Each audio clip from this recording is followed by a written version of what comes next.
Solo hay una cosa segura en esta vida y es el hecho de que algún día vamos a morir. ¿Qué es lo que sigue después de la muerte? ¿A dónde vamos? ¿Acaso hay un cielo o un infierno? ¿Y qué va a ser lo que hace la diferencia en el momento final? Si tú eres alguien nuevo en la fe o por otro lado ya entregaste tu vida a Jesús y conoces esta verdad, el tesoro que Dios ya te reveló, tienes una deuda para compartir el gran valor de esta verdad. Te voy a hablar sobre un tema sumamente importante y con toda seriedad. Siento que el mayor error que podemos hacer en esta vida es vivir viendo a la religión como algo cultural, tradicional, lo cual no vale la pena poner nuestra atención en ello y mucho menos, digamos, hacerlo la prioridad número uno de tu vida. Y no podemos vivir ignorando y dejando pasar el hecho que vamos de paso en esta vida y que el destino final es lo que va más allá después de la muerte. Solo hay dos caminos, uno al cielo y otro al infierno. Y suena feo que te lo diga, pero es la verdad. Por favor entiéndeme. Aquí está en juego tu eternidad. Tal vez algunos se estén preguntando, ¿qué es lo que nos va a salvar en el último día?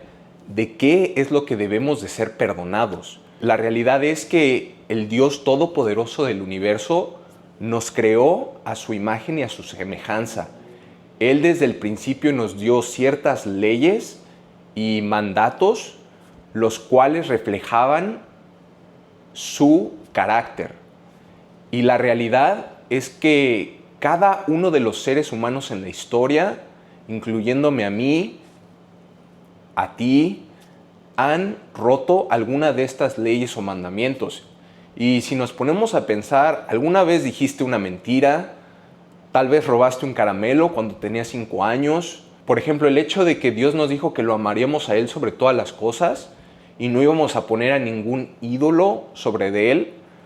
Ahí te comparto yo, infinidad de veces puse mi esperanza y mi amor en las cosas de este mundo. Primer strike, amarás a tu prójimo como a ti mismo. Segundo strike, no mentirás.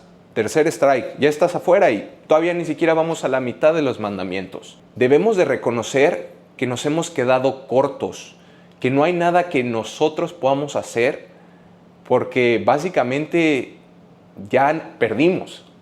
Y la Biblia es muy clara. Dice, porque la paga del pecado es muerte. Romanos 6:23. Esto va a sonar muy mal, pero el destino final es el infierno. Una eternidad separado de Dios. De hecho, Jesús describe al infierno como un horno de fuego. Allí será el llanto y el crujir de dientes. Mateo 13:42. O también dice, el humo de su tormento asciende por los siglos de los siglos. No tienen reposo ni de día ni de noche. Apocalipsis 14:11. Y esto tal vez te puede hacer pensar, ¿acaso no tenemos esperanza? Y te tengo que decir la realidad. Esta es una verdad que a muchas personas les va a sonar incómoda y se van a negar a aceptarla. Pero el hecho es que una religión, pertenecer a un grupo, no te puede salvar.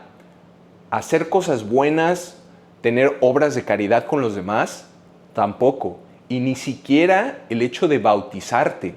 Lo único que te puede salvar es poner tu fe en el trabajo terminado de Jesús. Mientras que el regalo de Dios es vida eterna en Cristo Jesús, nuestro Señor. Romanos 6:23. Ahora te voy a hablar sobre 3 puntos. Los voy a tratar de hacer lo más sencillo posibles, pero que son fundamentales para entender cómo nosotros podemos algún día recibir el regalo de Dios, que es la salvación y la vida eterna. El primer punto que es fundamental y no podemos ni siquiera debatir la salvación, qué es lo que involucra, si no entendemos quién es el Dios que nos va a perdonar y que algún día va a venir a juzgarnos y va a separar a los que son salvados y los que no son salvados. Uno de los más grandes ataques que sufre el cristianismo, y es un ataque que va directo en contra de Dios, es que hay muchos grupos y sectas que te tratan de vender a un Jesús que no existe, a un Jesús completamente falso que se vuelve un ídolo. Esto es muy grave porque si tú no crees en ese Jesús verdadero, el cual es Dios verdadero también, no te puedes salvar.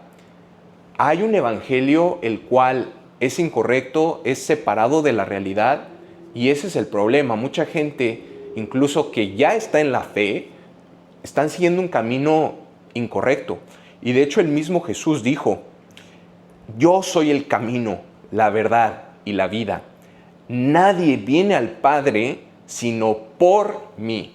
Él se refirió específicamente a que nosotros debemos entrar por la puerta estrecha, porque ancha es la puerta y amplia es la senda que lleva a la perdición, y muchos son los que entran por ella.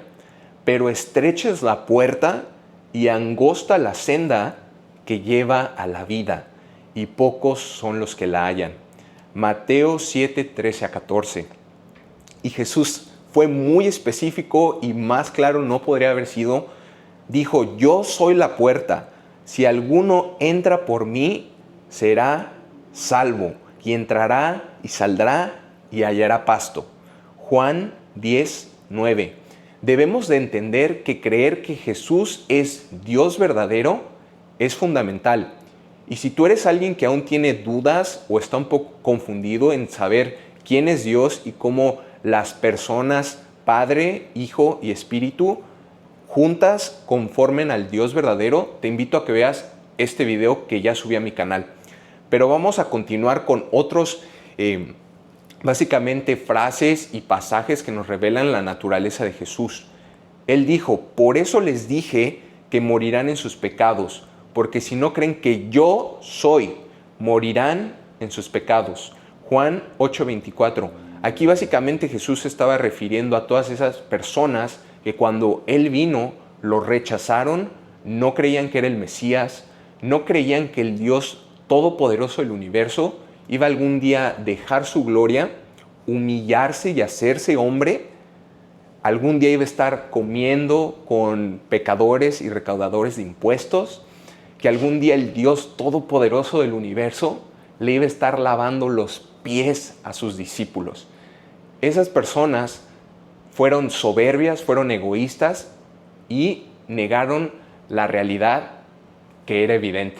Tal vez también te estés preguntando: ¿cuál es la voluntad de Dios para nosotros? ¿Acaso Él quiere que de verdad nosotros seamos salvados?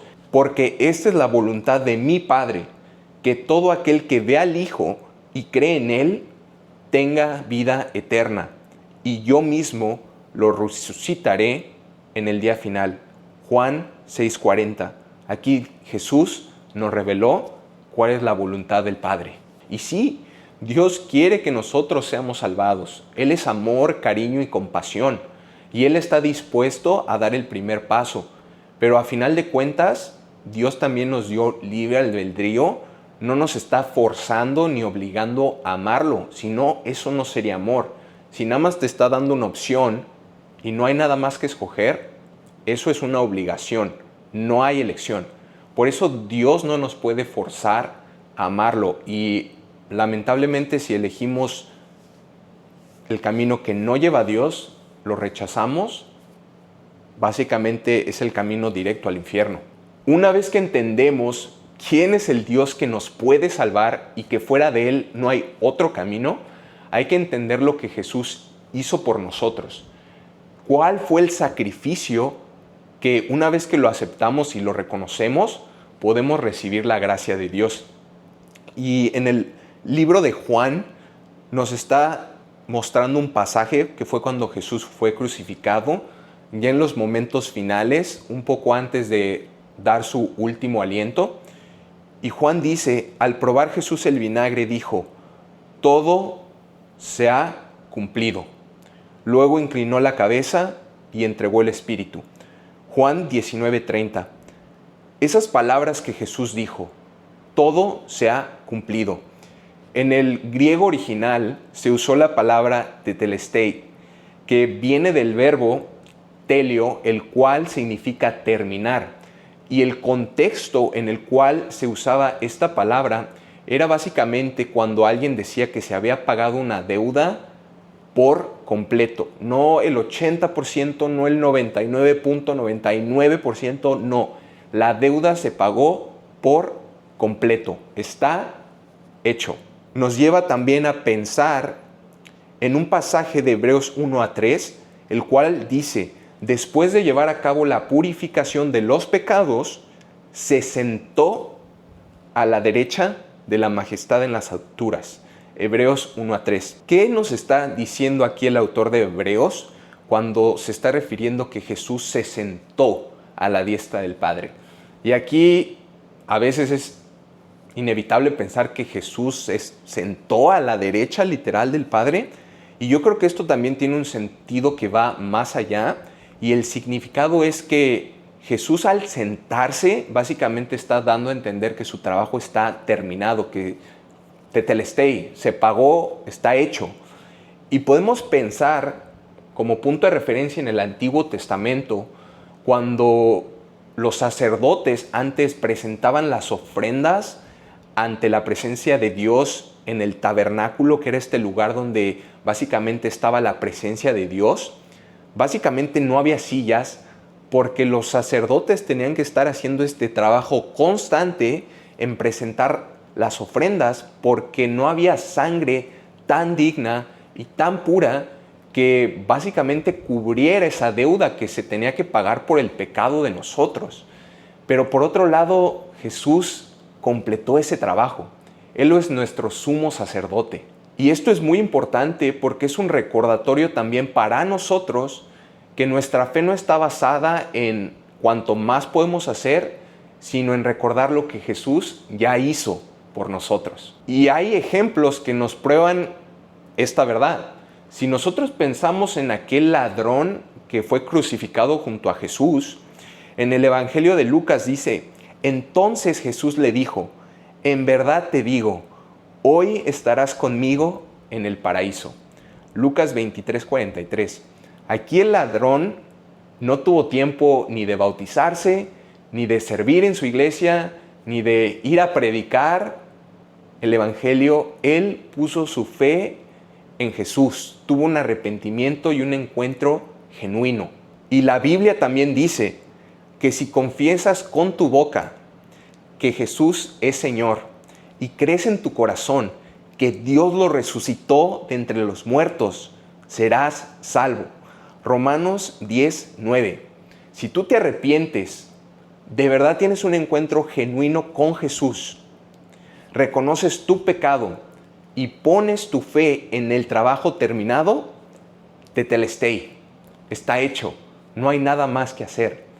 Hay que recordar que la gracia es por fe y no por cuanto más podamos hacer. No confundamos iglesismo con cristianismo. No es acerca sobre el hecho de bautizarnos, servir, ser parte de un grupo. Es una relación, es un encuentro genuino con Jesús.